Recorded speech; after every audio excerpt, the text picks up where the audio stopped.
Bem, eu vou falar, Thalita e ouvintes, sobre os desdobramentos do depoimento do Mauro Cid ontem. Eu estava na Polícia Federal ontem à tarde, acompanhando.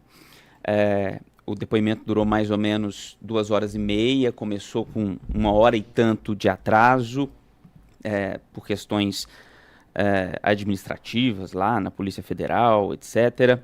Mas fato é que a Polícia Federal entende que o Mauro Cid está omitindo fatos, porque encontrou documentos importantes que haviam sido apagados dos computadores e dos celulares apreendidos de Mauro Cid, e nos depoimentos o Mauro Cid diz que, não sei, não me lembro, não participei, mas as provas obtidas, segundo os investigadores, deixam claro que sim, ele tinha informações sobre a tentativa de golpe e ele tinha informações sobre esse plano para matar Lula, Alckmin e Moraes. Isso quem está dizendo não sou eu, é a investigação da Polícia Federal.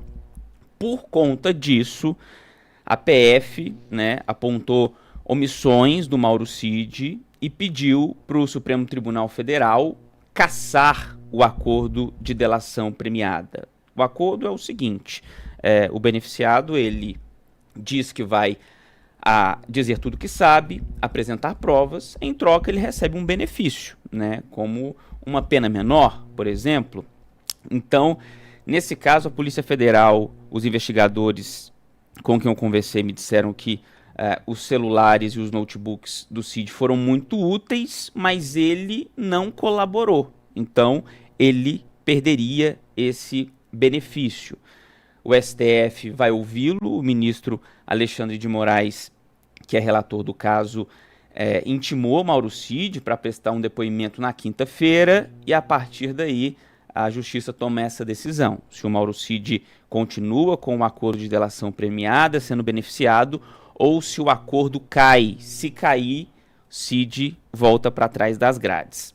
Só para deixar claro quem era quem nessa operação de ontem, nós temos aí os 4 militares presos e um policial federal preso. Os militares, o general Mário Fernandes, que trabalhava no Palácio do Planalto, no governo Bolsonaro, era o número 2 da Secretaria-Geral da Presidência, ele que teria, segundo a investigação, teria sido o mentor do plano que recebeu o nome de Punhal Verde Amarelo, para executar Lula, Alckmin e Bolsonaro. Na investigação, tem uma conversa de áudio com o Cid, que o general Mário Fernandes disse que Bolsonaro deu passe livre para ele, dizendo que, abre aspas, tudo pode acontecer até 31 de dezembro de 22, fecha aspas. Foi preso também o tenente-coronel Hélio Ferreira Lima, que já tinha sido alvo de operação e estava na casa de Braga Neto numa reunião que aconteceu no dia 12 de dezembro de 22.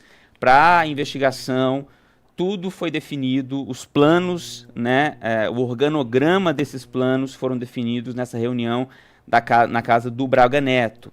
Foi preso também o Major Rodrigo Bezerra Azevedo, ele que em dezembro de 22 veio de Goiânia para Brasília para perseguir Alexandre de Moraes. Foi preso o Major Rafael Martins de Oliveira. Com ele a polícia encontrou indícios de que Moraes estava sendo perseguido. Ele estava aqui no dia 6 de dezembro, quando esse documento, o tal Punhal Verde Amarelo, foi impresso no Palácio do Planalto. Foi impresso pelo Mário Fernandes, que trabalhava no governo, e no dia 6 de dezembro, o Major Rafael estava lá, Mauro Cid estava lá no Palácio do Planalto e Bolsonaro também estava. Ele que a gente se lembra muito bem, depois da derrota nas urnas em 22, ele ficou recluso, segundo pessoas próximas, até chorando no Palácio da Alvorada, mas no dia 6 ele foi para o Planalto. E ainda a polícia ainda não sabe, não tem evidências de que se Bolsonaro teve acesso a esse documento nesse dia que foi impresso, ele estava lá no Palácio do Planalto. Mas fato é que a investigação traz que depois o general foi com esse documento lá para o Palácio da Alvorada. E também foi preso o policial federal Vladimir Matos Soares, que atuou na segurança do Lula aqui no Hotel Meliá, quando ele estava hospedado na época da transição. Só para concluir aqui, Thalita e ouvintes, o plano era matar Lula, Alckmin e Moraes no dia 15 de dezembro de 22. Onde essas 3 pessoas estavam? O presidente eleito Lula estava na Associação Nacional de Catadores em São Paulo, onde participou de uma confraternização de Natal. A associação fica no centro da capital paulista.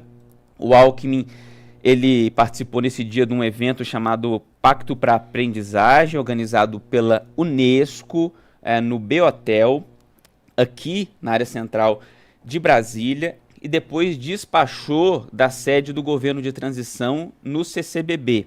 O ministro Alexandre de Moraes, que à época também era presidente do TSE, participou de um evento em um condomínio de luxo na Asa Norte de Brasília, o condomínio Ion, e onde foi realizado o 4º seminário STF em Ação. Conta com uma série de salas de conferências, escritórios. Ele participou, passou por essas salas. Os organizadores do encontro venderam ingressos ao público interessados em assistir às palestras de Moraes e outros ministros do STF. Depois o Moraes seguiu para uma sessão no Supremo, que acabou mais cedo, e a gente entende pelo relatório da PF que esse fato de ter acabado mais cedo acabou atrapalhando o plano do que seria a execução de Moraes. A logística ficou ali, acabou sendo comprometida. Eu conversei com o advogado do Mauro Cid, Dr. César Bittencourt, perguntei para ele sobre essa possibilidade do Mauro Cid perder o acordo de delação premiada. Ele disse que não acredita muito nisso. Vamos ouvir o que ele falou, tem um áudio. Eu não acredito que o Supremo Tribunal Federal esteja pensando em rescindir a liberdade condicional do Cid, até porque não é motivação para isso. Para que exista a possibilidade de rescindir uma liberdade condicional, é preciso que durante o cumprimento dessa liberdade o cidadão incorra em alguma infração, descumpra alguma condição. E pelo que eu conheço, pelos fatos que nós temos, o Cid não praticou nenhuma infração e não descumpriu nenhuma condição que ele foi imposta. Então, por isso, na visão da defesa, não tem sentido a postulação da rescisão do livramento condicional. Mas para a PF há, sim, motivos para suspender essa delação, e o advogado do Cid ainda me disse, se a decisão do STF for por isso, ele vai recorrer e vai querer que o tema seja analisado pelos 11 ministros da Suprema Corte. Thalita.